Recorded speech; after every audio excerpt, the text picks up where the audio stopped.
Yo, what's going on, everyone? I'm back. I know, 2 uploads in the space of 2 weeks is actually unheard of from me. I'm like a pimple at this point. I keep disappearing and then I keep coming back at like the singular worst times known to man. That's a really odd metaphor, actually. I thought today we'd do something a little bit different and discuss what I consider to be the 3 worst entries in Super Sentai history, because I've been sucking off Kamen Rider for the last 4 videos and I wanted to do something different. Obviously, as I have to preface in every single video of mine, this is my opinion and also just out of a handful of shows I've seen. I've seen 11 Sentai at this point, and considering the fact that apparently the franchise is ending, it's probably going to stay like that for a bit. What constitutes as something being the worst for me is really probably going to be different from everyone else's, but for me, I really value character development and just how much fun I can have with a show overall. So really, how many episodes I enjoy of a show and how much character development everyone goes through is really the prime things, and then story probably ranks under that with aesthetic choices, and then the music right at the bottom, because it's really difficult to find a tokusatsu show with bad music.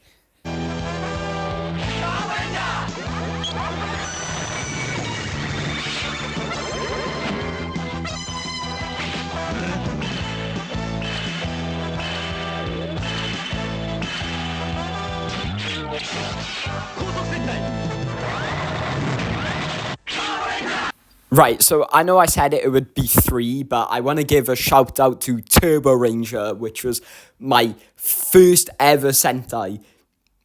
No, I'm not joking. I understand completely if that statement right there just made me lose all of my integrity.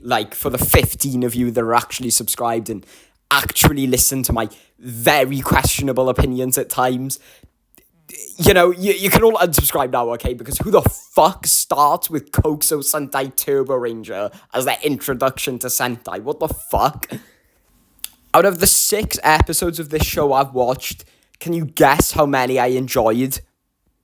The answer's 0. The answer is 0 episodes. This show genuinely comes close at times to being absolute slop. They actually just couldn't think of a good plot in this show at all.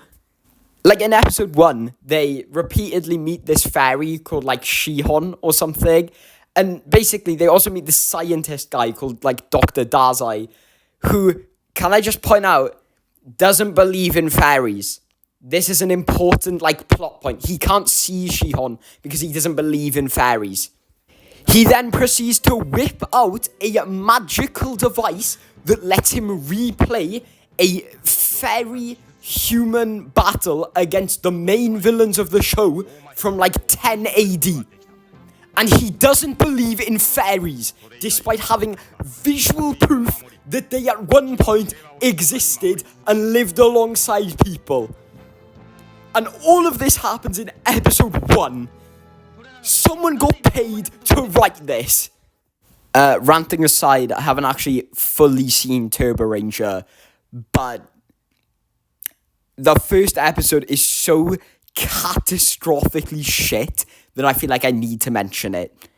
So, Turbo Ranger is my pick for 3rd worst. It was going to be Die Ranger, but I really don't feel like ruining my reputation by calling Die Ranger shit. So, we're gonna stick with Turbo Ranger.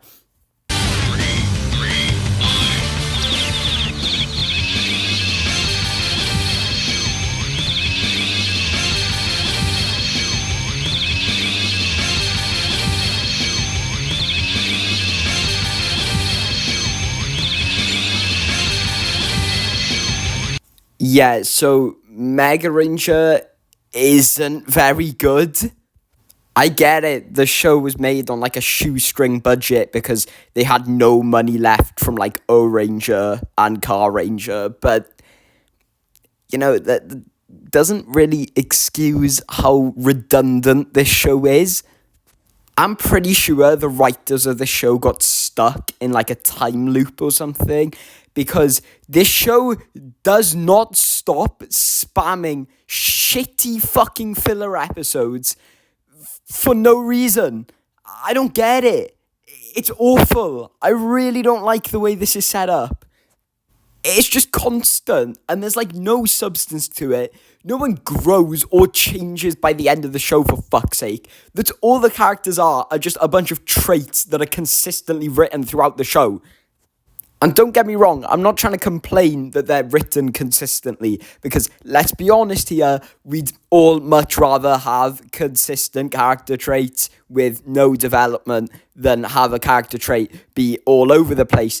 Rikuo from Gojuja, oh fuck. But the thing is stop trying to act like you're giving your characters development if that's the case. Episode 34 of Mega Ranger is called I'll Show You, Big Bro's Miracle Shot. And, horrific title aside, this episode genuinely took me 3 days to watch. I'm not even lying. I actually could not sit through this entire episode without having to, leave the room. It was monotonous, to say the least. Basically, this hedgehog-looking guy controls this football team and plans to have them bomb the stadium that they're playing at, which, by the way, is an absolutely god-awful plan to begin with, because attendances at high school football games aren't even that high. But enough of me sounding like a nerd. Basically, the moral of the episode is that Mega Black or Koichiro shouldn't be too stern on himself or his brother. He should, put his academics aside for once, because he's a Mega Ranger and he has a social life. And yeah, it's a great message that's about, saying that you can get sidetracked sometimes. So how does episode 35 open, do you think? It opens with Koichiro writing down a workout routine on a whiteboard, and then Kenta telling him not to be so strict. Are we fucking serious? Koichiro literally tells him, no, we have to be strict. We have to keep up our trainings with Mega Ranger. Bitch, didn't you just learn that was a bad thing in the last episode? What the fuck are you talking about? Don't even get me started on the fucking plot points in this show that go nowhere. They set up a potential love thing with Miku and Shun, and guess where that goes? It nosedives off a cliff after one fucking filler episode, and it basically points the finger at Miku for liking him. Why? I don't know, because the writers think it's a fun thing to bully a character who likes another one. I don't fucking know. The villains in the show are ass, and I've explained that a lot before, but basically, that's all you need to know about Dr. Hinala, is that he's really, really angry at the entire world because everyone got really, really angry at him. For what, you might ask? Oh, nothing major. He just murdered his daughter for a science experiment. That's all. What? How can you even argue that you are remotely in the right and that you are justified in taking revenge when you fucking murdered someone for a fucking science experiment? Are you a monkey-brained twat or something? We also can't forget that in episode 6, they set up the twist that Hinala might be Kubota's old partner. I'll give you one guess on what they do with this twist. Yeah, that's right.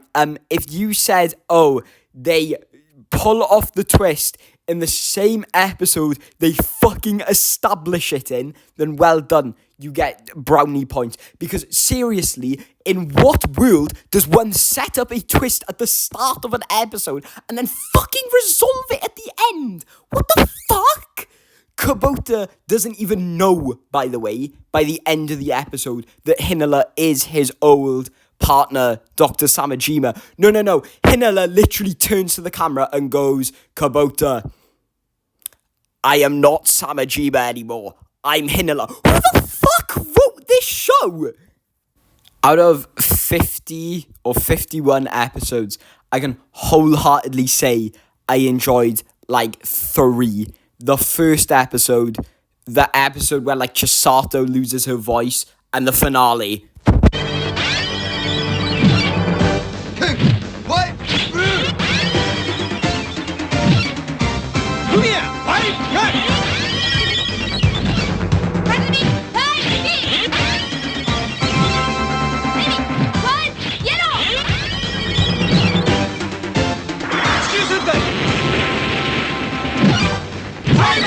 So, in a surprise to maybe no one, Chikyu Sentai 5 Man is like astronomically ass.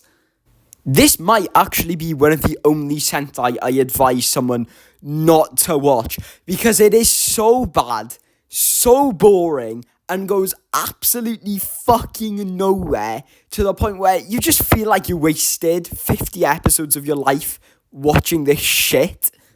You probably all know the story by now that, 5 Man nearly got the franchise cancelled. They had to redo everything with Jetman.